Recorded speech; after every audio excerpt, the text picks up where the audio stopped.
everyone, my name is Moses Philippus. I am the junior mayor from 2022 to 2023 of the city of Windhoek.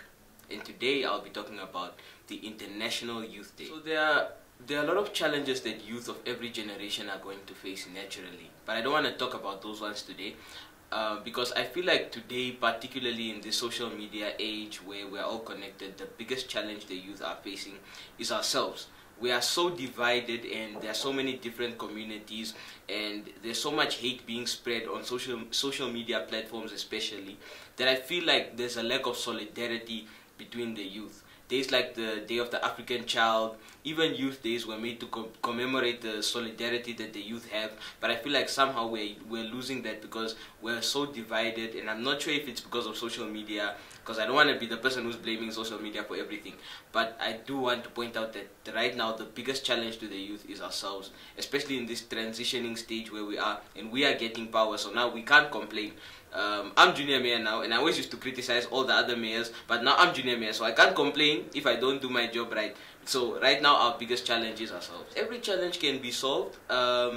It's just a question of whether it will be solved organically or if we are going to have to, not forcefully but actively, put in place this change. But the thing is, with social dynamics, it's something that has to happen naturally. I'm not sure if it's a stage that all of us as the youth are going through that we're going to get out of, but I know that it can't be like this forever.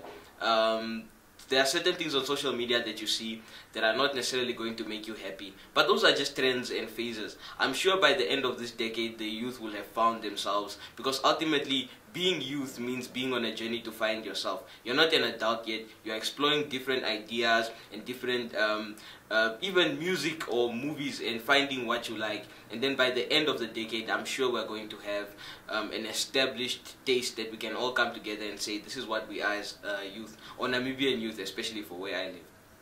The beautiful thing about the city of Windhoek is even the youth that don't get platforms are catered for by the youth that do. So for example, us in the junior council, which is a branch of the city of Windhoek, we are only 78, and of course there are not only 78 people, 78 teenagers or youth in Namibia, but we as the representatives are focused on making sure that the youth who aren't represented in the junior council, the disprivileged youth who don't have the resources to make it to the junior council, are catered for. I think even just the fact that I'm here talking to you right now is a testament to show that the city of Windhoek does cater to youth and it does care about youth, especially in Namibia.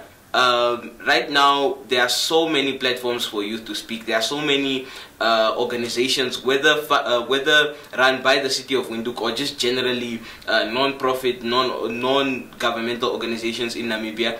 The market or the platform for the youth now is larger than ever in Namibia. So with the city of Windhoek, I feel like it's doing a fantastic job, especially because of the fact that their main job already is to cater for an entire city, and now they add on to that by having platforms to cater to the youth and to give the youth a platform. The message I have for the youth on this day is to find some sort of sense of originality, because like I said before, we have a lot of influences, especially from the West, because you know, as children from Africa, we look up to things from America.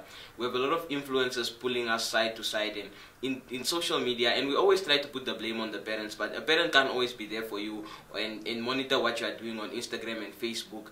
So you have to make sure that what you like is not what you don't like that thing just because everyone else likes it.